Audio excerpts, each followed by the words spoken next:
what is a developing story.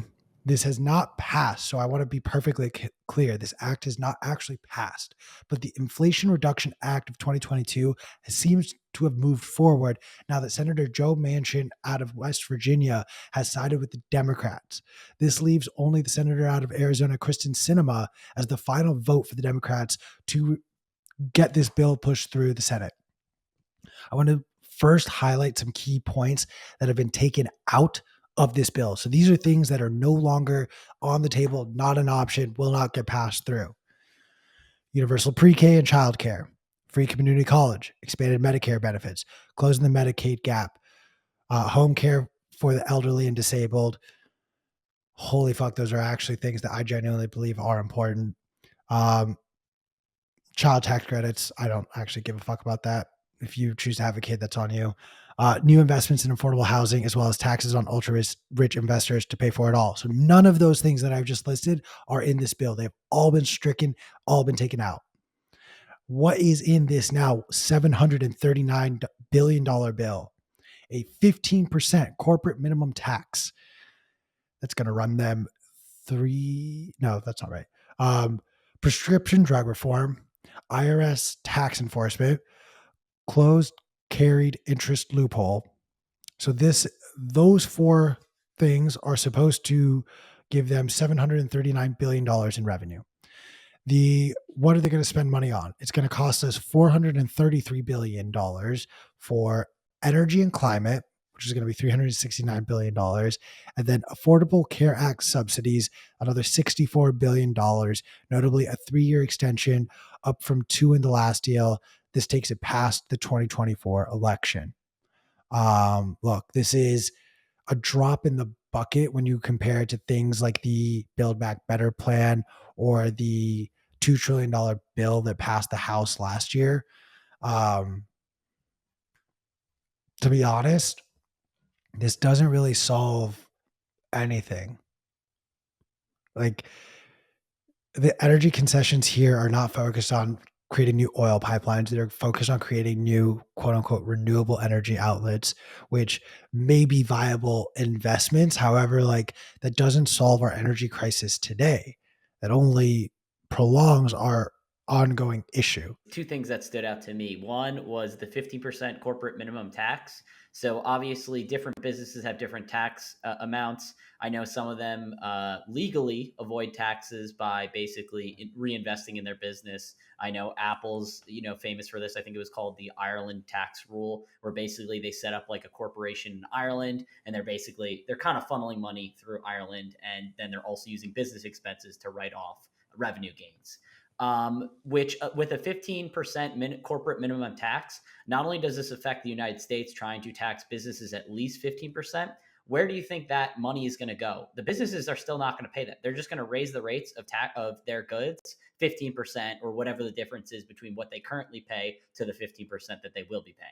So this is only going to hurt the poor, middle class, or basically consumers of these products. So at the end of the day, while they go to tax businesses are not going to be like, yeah, dude, we're just going to take the cost, no big deal. They're going to push the taxes onto the customers. So that really sucks. The other thing is that this says corporate minimum tax for US. They're trying to push this globally. I'm not going to put on my tinfoil hat and say it's a globalist thing, but they're trying to force other jurisdictions, as in other countries and sovereign nations, to also enforce 15% minimum tax. If they don't, they're threatening to do sanctions, and or like if you're an Irish company or somewhere from Europe or Asia or wherever, I could see them putting tariffs at 15% of the goods that come in to try and hit them with it. The other thing is the IRS enforcement. They're planning to bring in $124 billion in revenue. The IRS is already strapped as it is, so that means I know that there was a push to try and hire. I think it was like 80,000 new IRS agents, or it was some absurd amount of IRS agents to go after not just businesses, but the layperson. Oh, you thought you were getting a tax return? I can definitely see them being like, oh no, you filed this wrong. Oh no, you spent this kind of money. So at the end of the day, while this looks like it's trying to generate revenue for the government in order to help people, I really think this is going to hurt the middle and lower class. I don't know. Over to P and Q. Anything you guys have to add? I do agree that unfortunately where this is going to get passed on to is the consumer. No corporation is just like, oh, I got to pay more in taxes. Okay, whatever. We'll take the hit on our bottom line. I agree with you on that notion, but I want to separate that side of the argument from the loophole that American businesses have taken advantage of for so long. And it's the Irish loophole that you pointed out. There is such a low corporate tax rate over there that it actually incentivizes these businesses to set up a almost shell corporation in this jurisdiction while they essentially maintain and operate an American run business, and they do it strictly under the guise of avoiding taxes. I'm sorry, but like, fuck off. No, that's not acceptable business practice. That's taking advantage of a loophole. I don't actually, that doesn't help Ireland's economy. It's not pushing forward innovation in Ireland, which it was, in my opinion, designed to do. It is instead being taken advantage of by businesses that can't afford the right lawyers and accountants and enough money to essentially set up this shell company to essentially operate with just enough operational capacity to allow them to qualify for these discounts and loopholes. Like, those discounts and loopholes should be given to small businesses, to the individual business owners who maintain a business that, they're not making $1 million a year. Maybe they're making a solid six figures, and like that's how this business operates, and that's enough for the family that runs it and that's run it for a generation or two.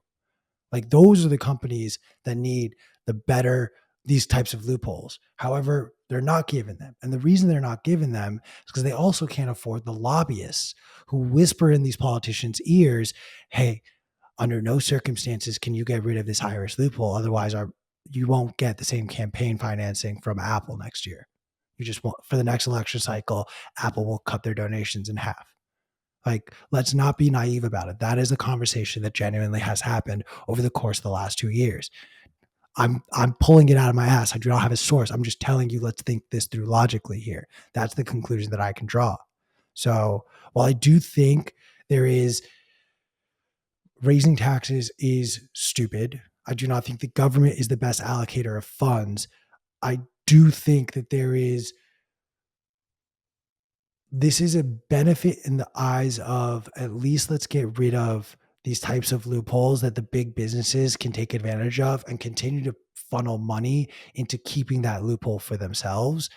How this will then trickle down into smaller businesses, mom and pop type businesses, and small business owners, that's where we should be concerned. That's where my concern lies. And I could give a fuck about Apple not having to pay 15% in taxes.